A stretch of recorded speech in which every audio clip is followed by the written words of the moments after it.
All right, so we have a single dumbbell workout here for today, and it's a little chipper. We're going for completion, not for time. So again, if you're not worried or you're not wanting to go super hard and try to race through this and be laying on the ground when you're done, just try to chip away at it little by little, get it done at whatever intensity that you want to.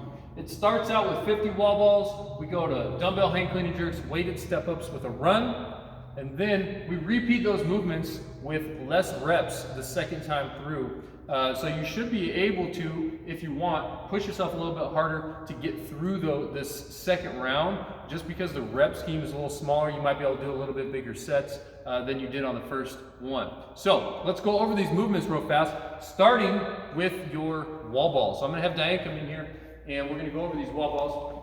Once again, I know that most of you guys know how to do this. We're going to a 9-foot target for the women, a 10-foot target for the men. And again, it starts with the squat. So if you can't squat well, you have trouble squatting, notice here, her hips are below her knees are out, feet flat on the ground. If you have trouble with that stuff, I don't want you doing wall balls. I want you just focusing on squats. All right, from here though, she's gonna drive up with her hips, throw that ball up to the wall using her legs, catch it into the next squat, and then repeat. If you want to scale this, some scales would be just holding on to the ball and doing squats with the ball.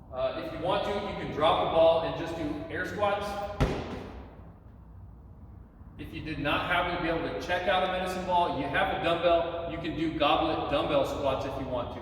But again, with these wall balls, the squat is the most important thing. So if you do have trouble, please scale it back, because when you're throwing and catching a ball, you cannot be thinking about your squat. That has to be second nature. So if you do have trouble with it, modify that down to the more basic form. All right. Next thing we have are those dumbbell hang clean and jerks. So pick a weight where you can do probably these 40 either unbroken or setting it down only 1 or 2 times.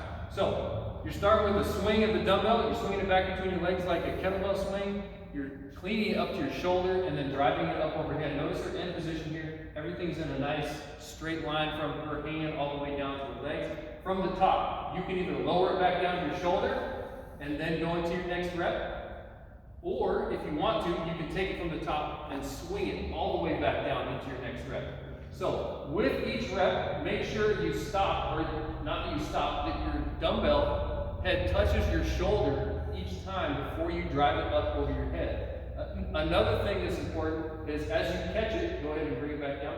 As you catch it, you can catch it in your dip, so that as soon as the dumbbell touches your shoulder, you can drive it straight up over your head. So let's see that in full speed. She's gonna catch it in her dip and then drive.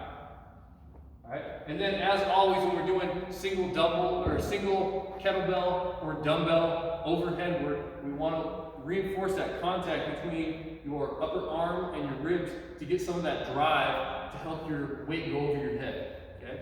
Next thing, we have weighted step ups. So for the ladies, a 20-inch box is fine. For the men, usually we would do a 24-inch box, but really just find anything that you can step up onto, whether that be a box, a chair, a wall, whatever.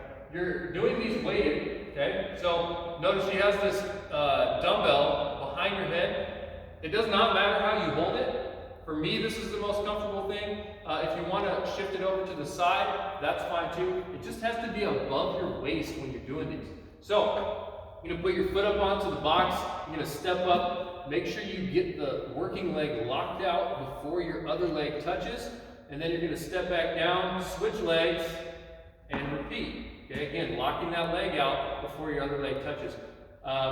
So these are pretty straightforward. Just make sure that you're trying to switch legs every time. There is a certain rhythm that you can get into to make this more efficient. You have to play around with that a little bit. And the last thing on these step-ups is I don't want you to use your hand, your offhand, to push.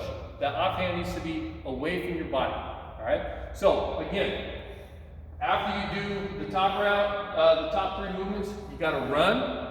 You do those movements again, less reps, and then a shorter run to finish the workout. This looks like another good one. Make sure that when you're done, you go to WOD Hopper and you click that I did it button at the bottom of the workout page. Have fun, guys.